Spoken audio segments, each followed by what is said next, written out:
Merci, Monsieur le ministre. La parole est à Monsieur Meyer Habib. Merci, Monsieur le Président. Monsieur le Premier ministre, le 25 octobre, quand le Quai d'Orsay a déclaré, je cite, « espérer la libération du franco-palestinien Salah Hamouri », j'ai eu honte. Salah Hamouri est un terroriste, pas un prisonnier politique, un dirigeant du FPLP. Le FPLP responsable de l'attentat de la rue Copernic. Vous vous souvenez, 4 Français innocents tués, Dixit Raymond Barre. Le FPLP, c'est aussi le carnage de la synagogue de Arnof en 2014. 5 juifs égorgés en pleine prière à Jérusalem. Égorgés exactement comme le fut le père Hamel dans son église. En 2005, Hamouri a reconnu avoir planifié l'assassinat du grand rabbin d'Israël. Est-ce bien ce terroriste antisémite que la France espère voir libéré? Imaginez-vous aujourd'hui qu'un pays ami demande la libération de Neumouche. Pourtant, le 26 octobre, Jean-Yves Le Drian m'a répondu « j'assume ». Monsieur le Premier ministre, c'est une défaite morale de votre gouvernement.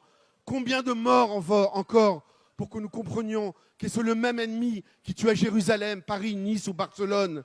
Faire 2 poids et 2 mesures, c'est perdre d'avance la guerre contre le terrorisme.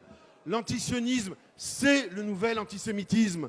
Votre prédécesseur Manuel Valls l'avait courageusement exprimé ici même. Ça lui vaut la haine de tous les islamo-gauchistes qui ont quitté cet hémicycle. Provocation, clientélisme, voici Insoumis et Communisme unis pour l'occasion qui annoncent leur voyage en Israël pour soutenir des terroristes, Barghouti et Hamouri, les mêmes sur ces bancs pour qui, lorsqu'on massacre en France, c'est du terrorisme. En Israël, c'est de la résistance. Ils appellent au boycott d'Israël, qui a fait savoir qu'il leur interdirait l'entrée du territoire. Réaction incroyable du Quai d'Orsay fidèle à Saline. Israël doit céder, comme si l'apologie du terrorisme était normale, comme si l'appel au bol était légal.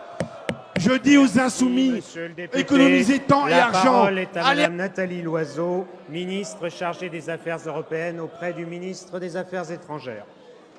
Monsieur le Président, Mesdames et Messieurs les députés, Monsieur le député Meyer Habib, comme vous l'avez indiqué, les autorités israéliennes ont annoncé leur refus d'accueillir sur leur territoire une délégation de députés, de sénateurs et de députés européens français.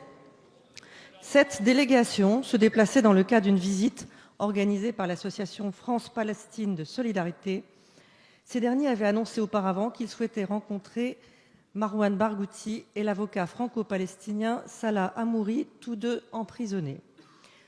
Il s'agit d'une décision souveraine d'Israël. Nous la respectons. Est-ce à dire que nous l'approuvons? Je ne le crois pas. Je ne le crois pas parce que partout, nous souhaitons que les parlementaires français aient accès à l'ensemble des interlocuteurs qu'ils veulent rencontrer pour remplir leur mission d'information. Nous y sommes attentifs en Israël, aussi bien que partout où les élus français se rendent. Concernant plus spécifiquement la situation de Salah Hamouri, je tiens à redire ici que s'agissant d'un compatriote, il a droit pleinement, comme tous les Français emprisonnés à travers le monde, à la protection consulaire conformément à la Convention de Vienne.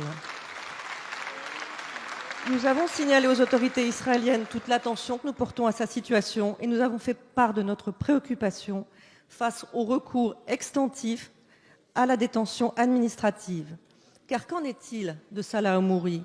La conséquence de sa détention administrative, c'est que, arrêté le 23 août dernier, il ignore, son avocat également et nous de même, les charges qui sont retenues contre lui. Nous continuons à demander le plein respect des droits de notre compatriote et oui, à espérer sa libération rapide. Ces échanges se poursuivent.